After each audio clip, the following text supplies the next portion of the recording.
Warning, Hellblade has representations of psychosis, which will be touched up on in this review. Some may find these portrayals disturbing. Ho ho ho ho ho ho ho ho!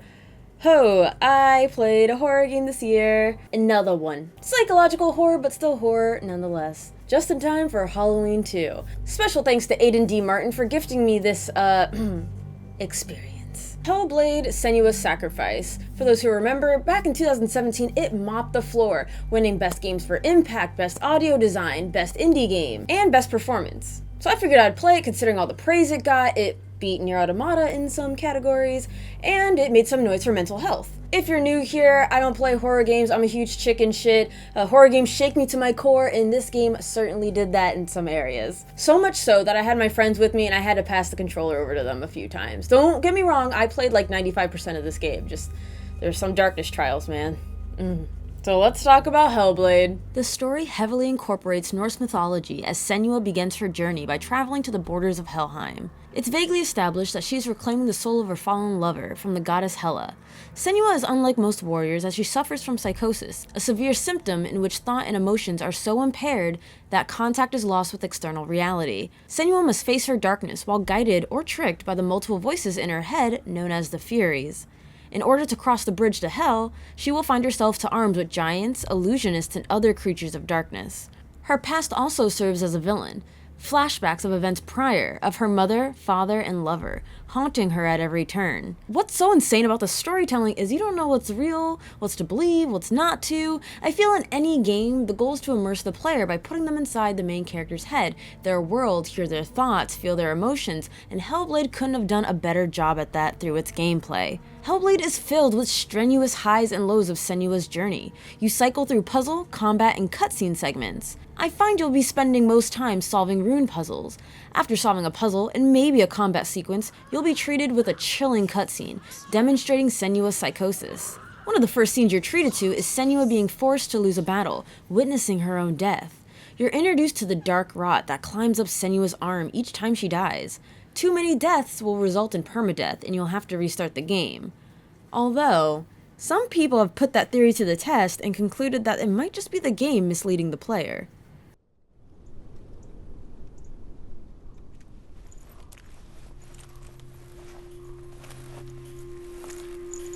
A vision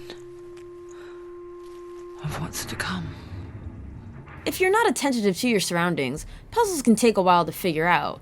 Moving the world around you and making objects align with the rune, or even second-guessing your eyes. Personally, because I was on the edge the entire game, I felt puzzles to be a moment of serenity. Nothing was chasing me, the voices weren't going crazy, it was finding a rune within your environment using your focus ability, and lining up different objects. Alternatively, combat, which was high-strung, also offered me a peace of mind.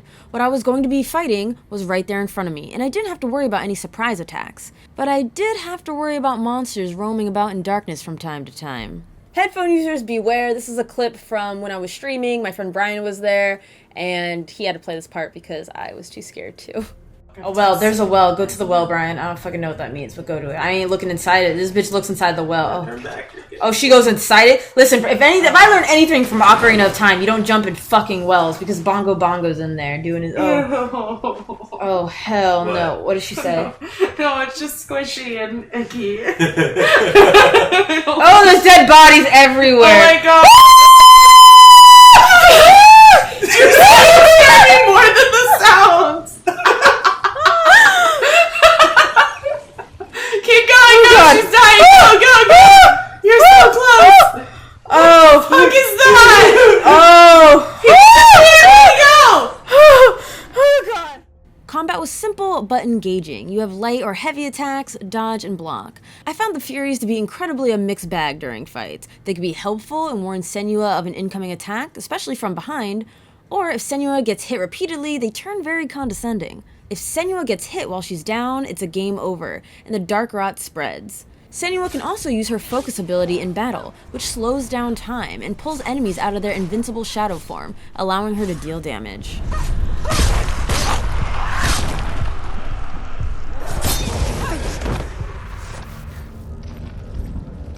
Lore stones are another object to be on the lookout for. They provide stories of Norse gods and other notable figures. Collect them all to gain an extra cutscene near endgame. Before I move on to the graphics, I want to touch up on the gameplay a little more, but from a different perspective. More from where the mechanics have stemmed from. After you beat Hellblade, as there are spoilers, I implore you to watch Hellblade's 20-minute documentary, where the devs explain how Hellblade came to be, and how mental illness was central to the experience.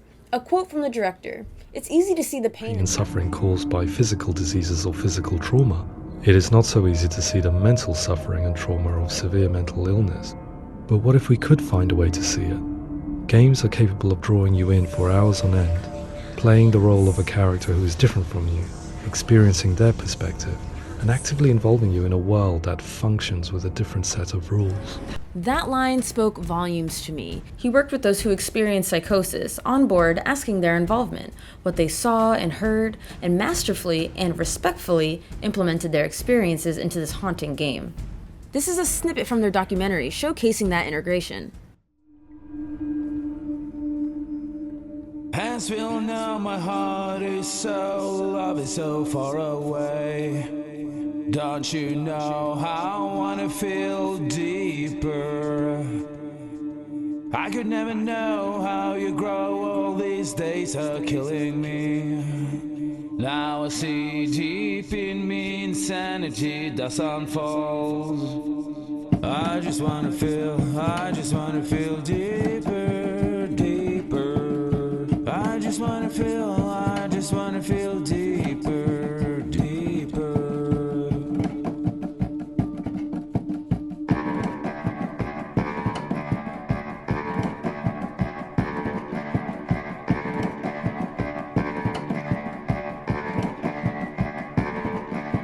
As we all know, my heart is so, love is so far away. Don't you know how I wanna feel deeper? I could never know how you grow, all these days are killing me. After watching this, I think I was shocked that this is people's daily reality. Hearing voices, seeing the world in pieces or a blur. After watching this behind the scenes piece, it really illuminated my own, and I believe many others, incomprehension of the subject. The graphics are incredible, never mind for being an indie game.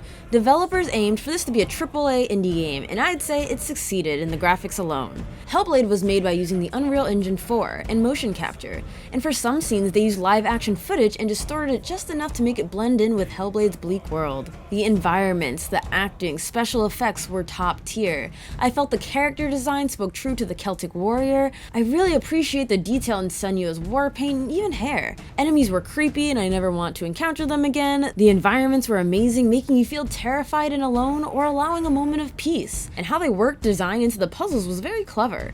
If I didn't know any better, I wouldn't have thought this to be an indie title at all. Lastly, the music, and this time I'm not only going to talk about the soundtrack, but the sound design, which played a tremendous part in the Hellblade experience. Mentioned earlier, Senua experiences psychosis, which is losing touch with reality and see, hear, and believe things that aren't there. And a huge part of putting yourself in Senua's shoes was the experience, hearing voices when no one else but you was there. They used the binaural microphone, which records in 3D spatial position, copying the way sound is heard by human ears, and let me tell you, it felt pretty realistic. Headphones is a must while playing Hellblade. You clearly heard every leaf crunch under your boot, the sloshing of dirty waters. It was an immersive sound experience. The OST of Hellblade is haunting and incredibly unsettling. The eerie music alone was enough to make continuing the journey difficult for me. As you move through different sections of the game, it really ate at you. It wasn't until you heard the various battle themes where your fears were cast aside and your inner Celtic warrior came out. The battle themes is where the game got me, mainly the Viking chanting with the thunderous drums, right up my alley. That's why Battle March has a special place in my heart. It unleashes the warrior in me and those who hear it. You'll have the privilege of hearing this incredible soundtrack while facing a boss. Now listen and set your inner warrior free.